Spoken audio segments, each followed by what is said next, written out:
ሰላም ሰላም፣ ውድና የተከበራችሁ የኔ ውዶች የኔ ቤተሰቦች እንዴት ናችሁ? ደህና ናችሁ አላችሁ? ያለን እግዚአብሔር ይመስገን። ክብር ይስፋ ለመድኃኒዓለም።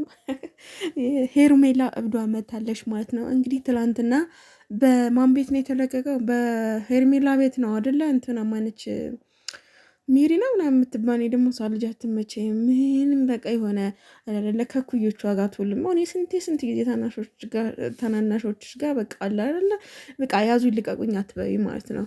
ሲቀጥል ደግሞ እኔ እንትኗ ተነስቻለሁ፣ እኔ ሄቷ ተነስቻለሁ። የምን እህት ነው ባካች? ታይ እንጂ ሌላ የለሽም። ጥቅመኛ አበሻ ሲጀመር ጥቅመኛ ነው። ስለምትጠቅምሻ በሩታ ስለምትነግዱ ነው እያንዳንዳችሁ እንጂ እኮ እኛም እኮ ጥልተናት አይደለም፣ ስራዋ ነው እንጂ እኮ ማንም ሰው ሩታ ጠልቶ ምናምን እየተሳደበ ምናምን አይደለም። ግን ደግሞ የትውልዱ የምታስተምረው ነገር በጣም ያይደብራል። አብርሃምን ቢሆን ከዚህ ፊት ያስተላለፉት ነገር ያስጠላል ነው የተባላችሁት እንጂ ሲጀመር እናንተ እየወቀጣችኋት አይደል እንዴ? ማነው ቤተሰብ ራሱ እየወቀጣ ብዙ እየወቀጠች ምናምን እያላችሁ ከዛ ያው ትተዋወቃላችሁ። ማናት ይቺ ደግሞ የአብርሸት ምናምን ተነስታባታለች። ሳክስ ሲጀመር እንንገራችሁ አይደለም እያንዳንዳችሁ ያው በራሳችሁ እንትን ስለምትሉ ሩታ አሁን በዚህ ሰሞን እያስተላለፈችው ሰውንም እንዲጠላት እንዲሰድባት የተደረገችበት ነገር በቃ እኔ አሁን በቻናሌ ደግሜ ደጋግሜ የምጠራው ነገር በጣም ስለሚደብርና የሚያስጠላ ነገር ስላደረገች ነው። ገብቶሻል? አንቺም ደግሞ ሙቪ ድራማ እንደሚሰሩ እያወቅሽ ለትውልዱ ምንድን ነው ዝም ብሎ መስራት ብቻ አይደለም ባይዘው የገባችኋል። እኔ ለእናንተ ምንድን ነው ማስተላልፈው የሚለው ገንዘብ ጭንቅላታችን ሊደፍንን አይችልም። ለምብቲ በጣም ብዙ ሰው ነው ውጭ ሀገር አለም ያለው ህፃናት ያዩናል። በጣም ዘመኑ የቴክኖሎጂ ነው።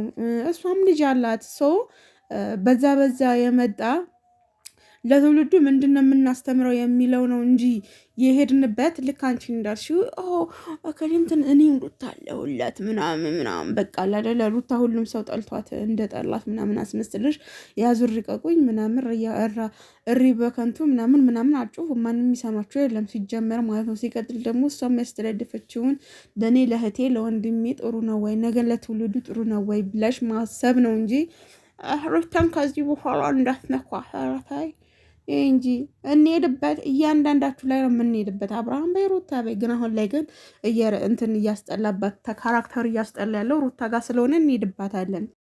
ስለዚህ አዳሜ እየመጣሽ እኝኝኝኝ አትበይብን ለማለት ያክል ነው እኔም የመጣው ዛሬ ማለት ነው። እና ሁልሽንም ትታወቂያለሽ ማለት ነው። በተለይ ትበር የሆንን እናናቃለን። ግን እናንተ ላይ እዛ ጋር የምትረጩት ነገር ለትውልዱ የማይጠቅም ነገር ነው እና ወደ ራሳችሁ ተመለሱ ነው የተባለው። አንቺ ደግሞ ሩታ ልቀቁ አሰራ ተባከሺ እና እንትና ብዙዬ ደግሞ ልክ ናት ምናምን ያላችሁም አላችሁ። ልክነቱ ምናምን ሳይሆን እናንተ አሁን ከዛ ምንድን ነው የምትማሩት? አብርሃምና ሩታ እንደ በፊት ምሳሌ አሁን አብርሃም ሩታ እንደዚህ ተናግረን አይደለምና ትንሽ ነገር አብርሃምና ሩታ ሲያስጠሉ ብላችሁ ብትነገሩ ራሱ አቤት በኢየሱስ ክርስቶስ ቲክቶክ ስንት በጎች አሉ ብለው ነበረ የሚይዟችሁ ማለት ነው። አሁን ግን ማንም ወፍ አንቺ አሮጊት ምናምን ይላል እንጂ እነሱ እዛ ጋ አሁን እኔ የሆነ ነገር ብናገር ሩታ አስተያየት ብሰጣት አንቺ አሮጊት አታርፌም በቃ ይሄ ብቻ ነው የሚሉት እንጂ እንደ በፊቱ ሩታና አብርሃም በጣም ቀንሷል። ያ ማለት ያ እንዲሆን አንፈልግም ነበረ ማለት በፊት እንደመጡበት እንትን ቢሰሩ ሶኬ ነበረ። አሁን ግን በቃ በህዝቡ ፊት እያንዳንዱ እነዚህ ናቸው እንደ እጭ ምናምን የሚል ነው እንጂ ያለው እውነት አሁን እንደ በፊቱ ናችሁ ቲክቶከሮች አሁን እንደ በፊቱ ናችሁ? እስኪ ወይኔ እዚህ ጋር ለዩቱብ ለቲክቶክ የሰራሁት ቪዲዮ ነበር። በእናታችሁ እንዴት አባቱ ተነስቼ ብወዛወዘው ራሱ እንዴት ደስ እንደሚል ማለት ነው።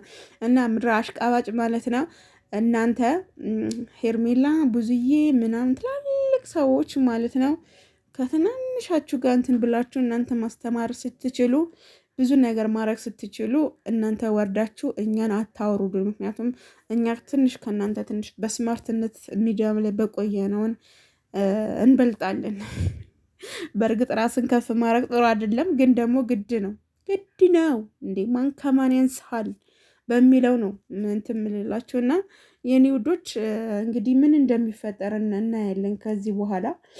አብዛኛው ሰው ግን ሚዲያ ላይ ቲክቶክ ላይ በተለይ ቲክቶክ ላይ እነዚህ ዳኛዎች ስለ ፍርድ ቤት ሚዲያ ላይ የሚያስተላልፉት ለትውልዱ ጥሩ ነው ወይስ አይደለም የሚለውን አንድ ሰውዬ ፍርድ ቤት የሚሰራ ሰውዬ ሲናገር ሰምቼ ለእነ አብርሃም እነ ሩታ በጣም ነው የፈራሁላቸው በነገራችን ላይ። ምክንያቱም ጥሩ አይደለም እነዚህ ሰው ቢልላቸው ስላጨበጨበላቸው፣ ይሄ ድራማቸው ግን ከአሁኑ ቢያቆሙት መልካም ነው ላለው ባይ